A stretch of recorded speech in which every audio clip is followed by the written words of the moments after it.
In 2025, most homeowners across British Columbia can expect relatively modest assessment value changes. That's Matthew Butterfield, a deputy assessor with BC Assessment. While property values did change across Vancouver Island, Butterfield says the spikes in general weren't significant in either direction. The biggest increase were on the North Island, where demand for real estate remains strong.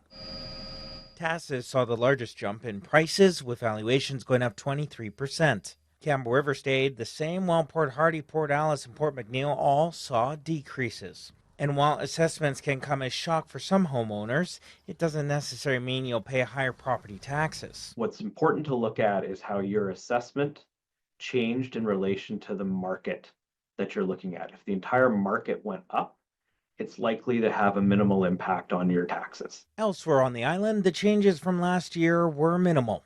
Tavino and Ucluelet's valuations both dropped by 5 to 7%. The changes in Nanaimo and Victoria were also minor. And as we know, BC assessments, they come out now. However, they are taken from 6 months ago. And so in a snapshot of a 6-month window, a lot can happen, and a lot has happened in the last 6 months. This Nanaimo realtor warns that if your assessment has you considering selling, there are several factors to consider, including current interest rates and what's to come later this month. Come our next rate adjustment, potentially on January 29th, just prior to that, we've got President Trump coming in on the 20th.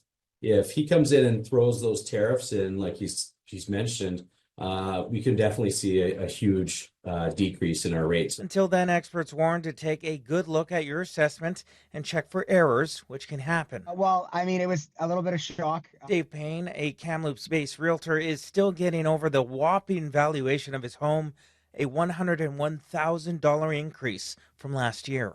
Up 100K. Like I know what the market's done for the last couple of years. I was pretty, let's just say I was surprised. If there's concerns, give us a call and we'll walk you through. So there is an appeal process in British Columbia, and people have until January 31st in which to file an appeal. If you haven't received your assessment yet, homeowners are encouraged to go online and check the BC Assessment website.